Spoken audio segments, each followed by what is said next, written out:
Well, the iPhone is still the engine that drives Apple profits, but with intense competition, Apple needs growth somewhere else. We'll get an idea of when and where that is when Apple reports after the bell today. Lou Basenese of Disruptive Tech Research is here. Lou, company as popular as Apple, stock hitting record highs earlier this week. Revenue is expected to be flat as a pancake. Where's the growth coming from? Look, it's going to be services. I mean, last quarter was the first time the iPhone accounted for less than 60% of revenue. Services is right around that 20% mark. Apple's rolling out their streaming service, their gaming service. Services is where the growth is going to come from in the future.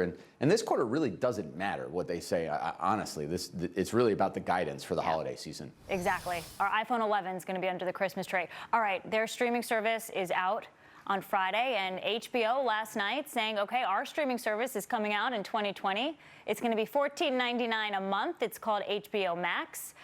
I think $14.99 is expensive, but we're discussing this today with our team, and everybody else says, well, it's free if you have HBO. What are your thoughts on the pricing?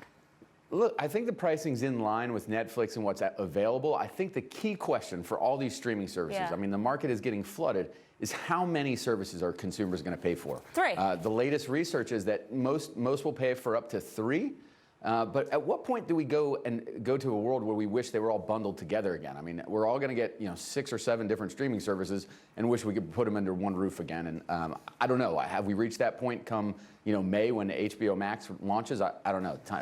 Time will tell. It seems awfully saturated right now. It makes a lot of people wonder, well, I should just keep traditional cable. Would that ever happen? Look, I think that the pendulum always swings too far in one direction, and I think we're moving in that direction where we're unbundling it too much. And at some point, whatever that price point's going to be, consumers are going to revolt and say, look, it just doesn't make sense. It's too many passwords to remember, too many different services to keep up with. You're telling me. We also have to talk about Facebook. Major report that is also coming after the closing bell today. I think my biggest question for Facebook is all this bad news, all this regulatory scrutiny. Will the advertisers continue to spend money on Facebook where that ad revenue can overcome all the bad news? I would absolutely. Where else are they going to go, right? I mean, they don't have any other options. So, that's the irony here is that privacy be damned.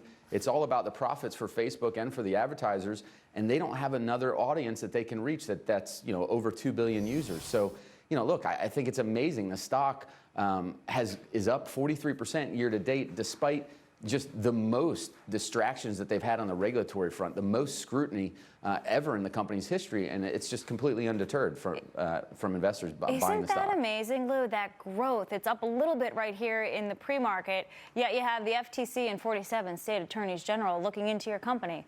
Amazing. Yeah. Lou Basenese, thank you. Thank you, Lauren. Okay, we've got a lot more coming.